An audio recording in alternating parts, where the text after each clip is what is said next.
There were too many doors in the upstairs hall. Sarah told her parents, but they couldn't see it. They told her not to worry. They told her there was nothing there. But there was an extra door at the end of the upstairs hall. An extra yellow door. And it didn't belong. It was the colour of disease, jaundiced and infected, with spidery black veins across its face. One perfect silver knob gleamed in its centre, above a shadowy keyhole, and it didn't look right. The doorknob shone with a mirror's finish, and caught the light from any angle, begging for Sarah to look its way. Sarah did her best to ignore it, but the door knew her name, and it whispered it when she drew near. Sarah. The door would rasp with a voice like dried leaves, as tiny claws scraped against the other side. Tears would well in Sarah's eyes. She'd hurry past, her arms laden with everything she'd need to get ready for the day. Sarah. It would call again, before she'd shuffled out of range and closed the bathroom door, cutting off its paper-thin wails. When she'd creep from the bathroom to head downstairs, the door's voice would follow her with a furious flurry of scraping claws and tormented howls. They lingered and gnawed in the back of her mind as she'd rush through breakfast so she could leave the house a few minutes sooner. School became a blessing, an excuse to be someone somewhere else. At school, she could forget the door.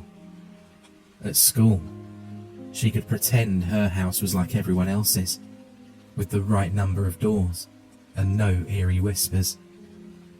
But at the end of the day, it was still waiting for her at the end of the upstairs hall, with its mirror ball knob and yellow face. She hated coming home and knowing it was there. But even more than that, she hated going to sleep. Because in her dreams, she opened the door. Every night, she stood before it, fighting the urge to reach out. Dread knotted her belly in anticipation of pain, when her hand rose anyway to grasp the silver knob. Some nights, it burned her like the driest ice. Other nights, it seared like a red-hot coal.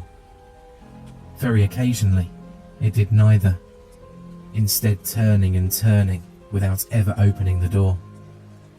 And she couldn't stop turning it until she woke up. When the door did open, it revealed a swirling vortex of shadow and sound, with 1,000 voices crying in the darkness.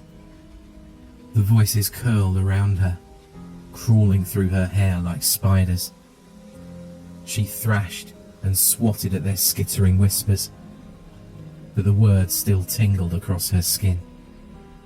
She never should have listened. He sees, they said. He hears, they moaned. He hungers, they wept, and burrowed into her mind like worms. The Hollow Man, they echoed in her mind, and screamed to her from the gaping vortex. The Hollow Man, he hunts. Sarah shot up with a scream that night, gasping and sweating, but alone in her bed. The clock's crimson face said midnight had passed, but not by much. Darkness enveloped her room, except where a vestigial nightlight illuminated the corner by her desk.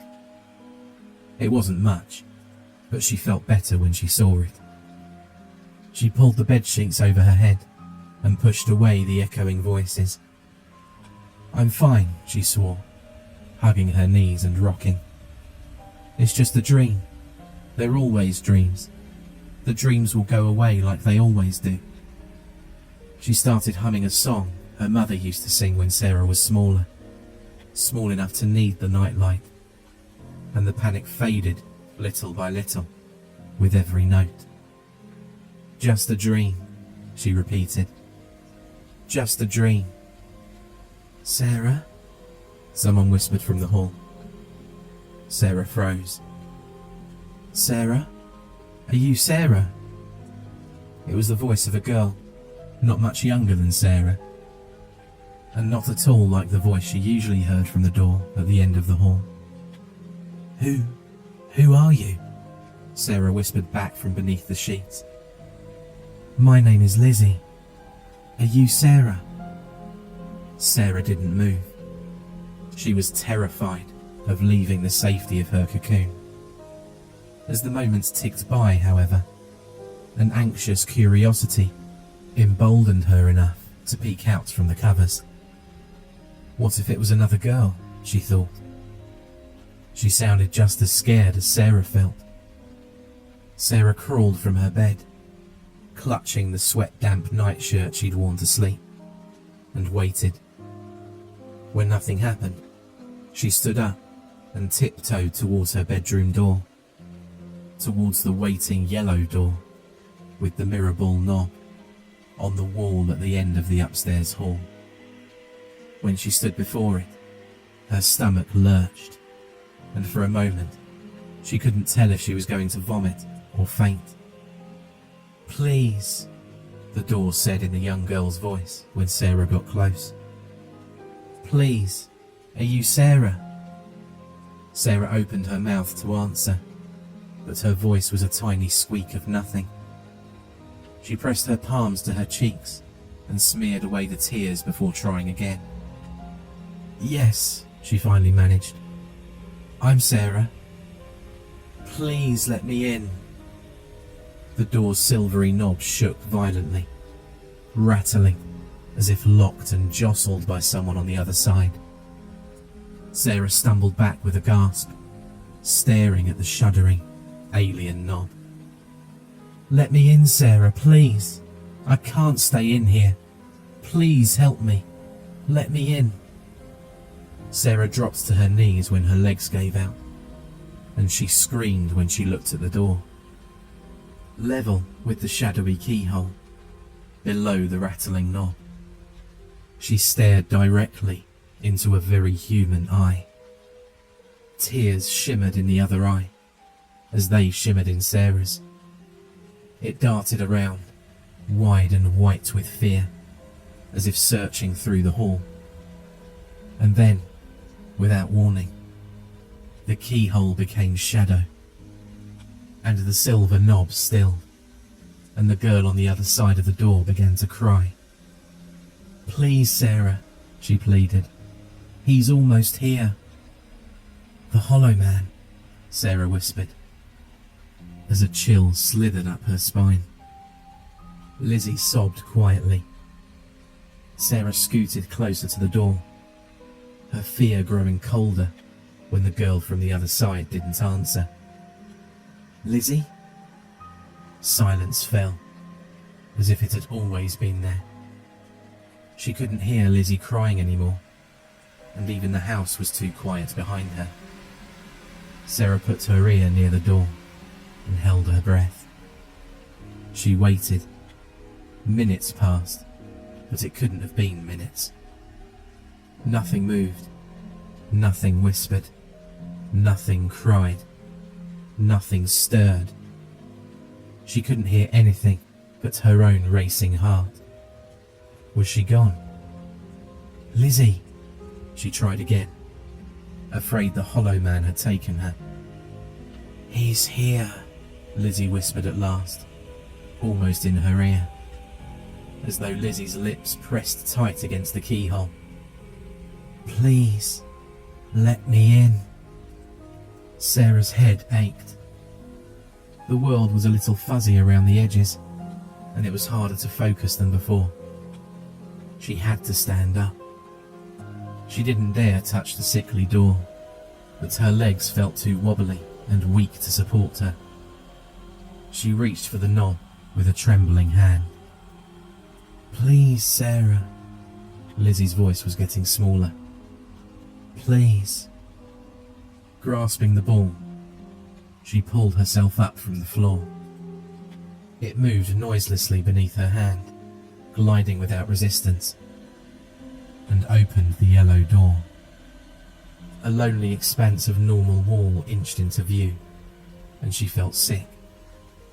She worried at her thumb in confusion and extended a trembling hand to touch the wall behind the door. It was solid. As solid and as normal as the wall at the end of the upstairs hall should be. But her stomach churned.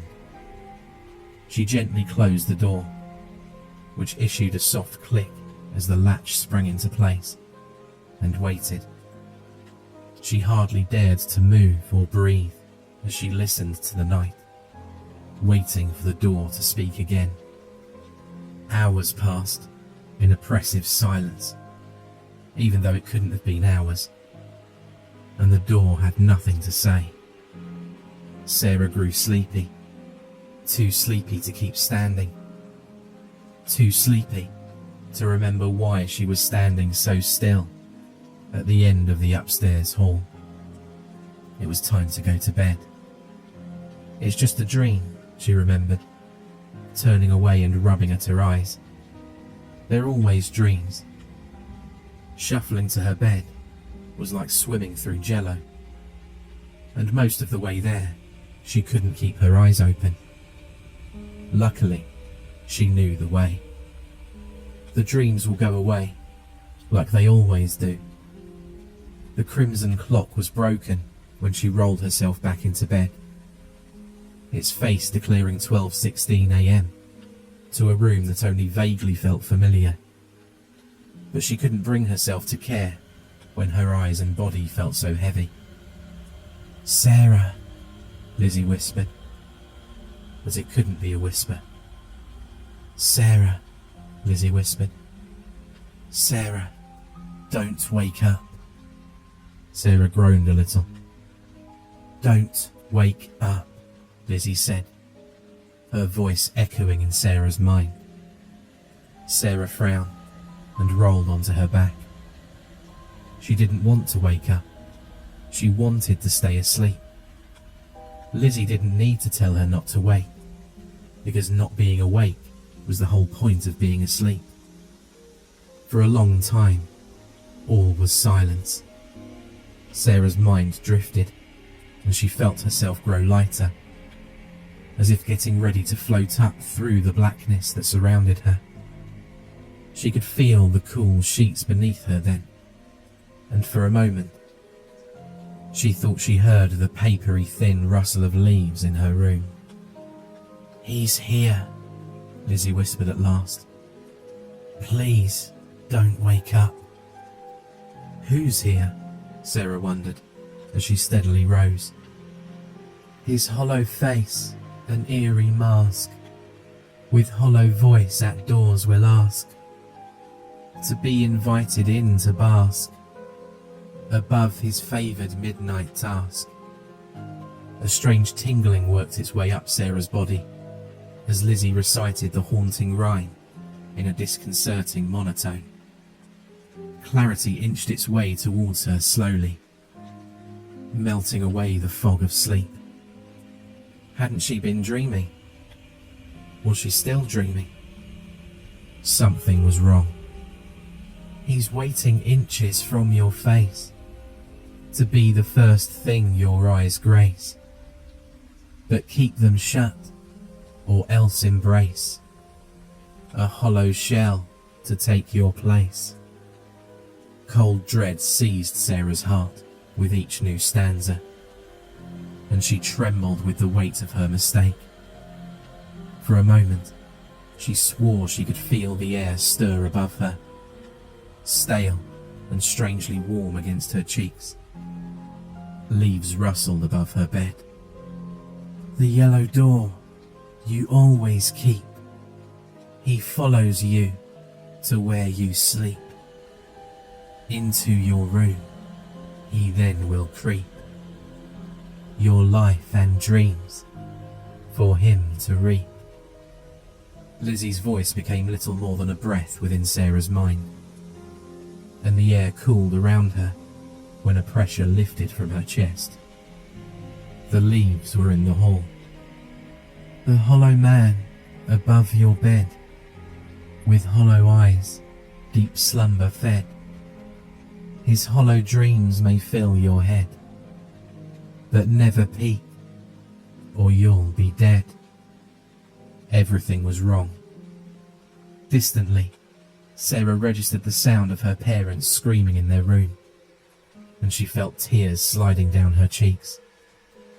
No longer dream tears.